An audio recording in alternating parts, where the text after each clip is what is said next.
So hey guys, I am Vijay. Welcome to my channel. This is a beautiful morning. और आज मैं आपके साथ डिस्कस करूंगा मल्टीपल स्क्लेरोसिस को। बट पहले रेडी हो जाते हैं।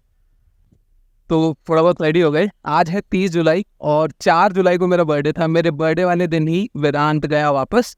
हो सकता है कि वो वापस आ जाए अभी, क्योंकि उसके क्लासेस डिले हो गए हैं। और उसी 4 तारीख को मेरी लाइफ में आए भैया ये एमएस यानी मल्टीपल स्क्लेरोसिस। ये एक बीमारी है और ये मेरी लाइफ में कैसे आ गई और ये बीमारी क्या है और इसमें क्या होता है, ये मैं आपको आगे बताऊंगा।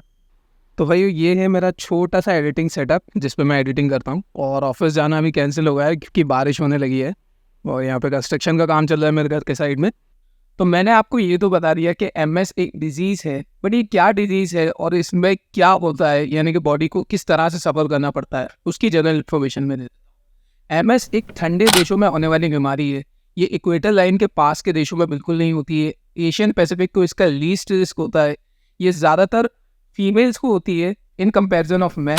जनरल पॉपुलेशन के सिर्फ 0.5% लोगों को ही होती है। साइज में एमएस होने के कोई स्पेसिफिक रीज़न नहीं है, लेकिन अगर ये कुछ बॉडी कंडीशंस आपको पहले से हैं तो एमएस होने के रिस्क काफ़ी बढ़ जाते हैं, जिनमें से सबसे इंपॉर्टेंट है low exposure of sunlight, chronically low level of vitamin D, obesity अगर आप पहले से मोटे हैं तो, या फिर ये कुछ डिजीज़ अगर आपको पहले से हैं, thyroid, anaemia, psoriasis, type 1 diabetes, IBD, inflammatory ball disease. तो अगर ये कंडीशंस आपको पहले से हैं तो आपके एमएस होने के चांसेस बढ़ जाते हैं।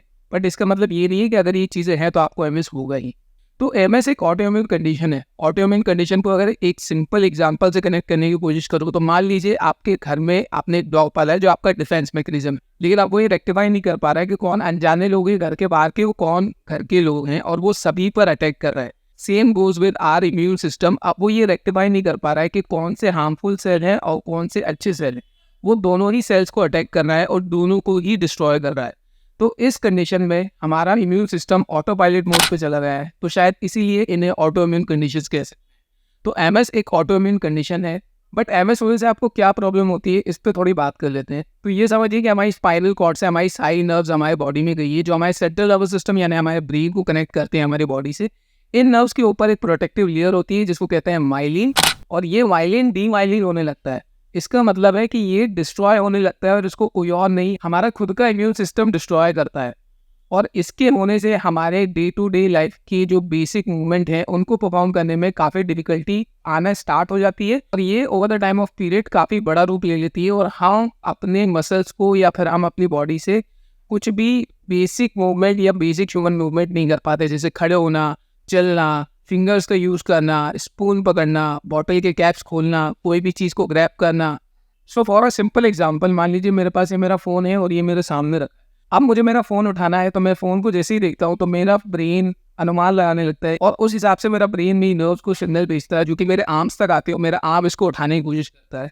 अगर जैसे कोई डिफिकल्ट सिचुएशन है, यानी कि इस पर स्वेट लगा है, पानी है, या फिर इस पर थोड़ा ऑयल लगा है, या फिर ये अभी बिना कवर के तो ये थोड़ा स्लिपरी है, तो इस कंडीशन में जैसे ये मेरे हाथ से फिसल के गिरने की सिचुएशन में आता है तो मेरा ब्रेन और सिग्नल भेजता है कि इसको मेरी फिंगर्स बहुत टाइटली पकड़ ले।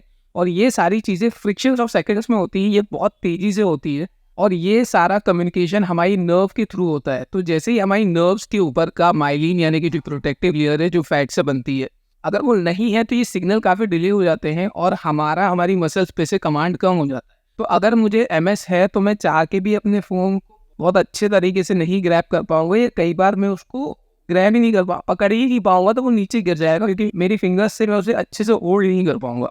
लेकिन एमएस इतनी तेज़ी से काम नहीं करती है। हमारी बॉडी मूवमेंट को कम्प्लीटली शट डाउन करने में इसमें काफ़ी लंबा समय लगता है और ये स्टेजेस पे काम करती है।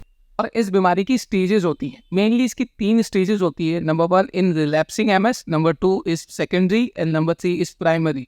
प्राइमरी स्टेज में आता है तो हमारी बॉडी के सारे मूवमेंट एकदम ना के बराबर हो जाते हैं।